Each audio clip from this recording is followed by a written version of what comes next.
So we're going to finish by having a look at some of the reporting in Business Central, and we'll start with an aged accounts receivable instead of accounts payable. I know we looked at that previously, so I'll keep the same filters and we'll just send that to Excel just so that you can see how quickly you can get that data out of Business Central.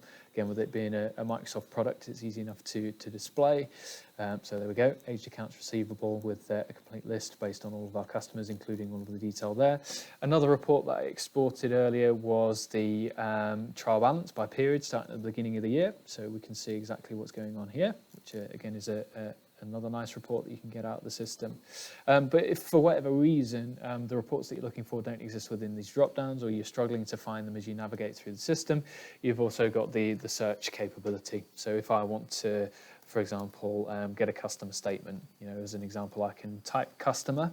I can ignore the go to pages and tasks and documentation. I can click on show all 22 reports that are associated with the customer, and then I can click on customer statement. Now, if I don't specify a customer down here, I don't specify a currency there, it's going to dump out all information for all customers for us, and the default export for that is on a Word document. So if we open that up, we'll be able to see statement for each of our customers. Okay, but as I say, normally it's for individual customers if they're requesting a statement be sent through.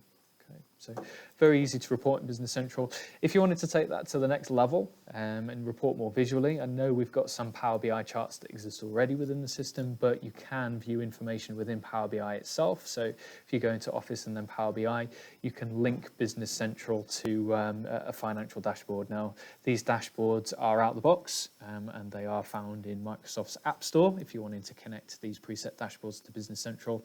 So it's just a case of connecting them up when you start, and as I say, really good means of getting a visual representation of what's going on as opposed to relying on sort of Excel-based reporting and line items there.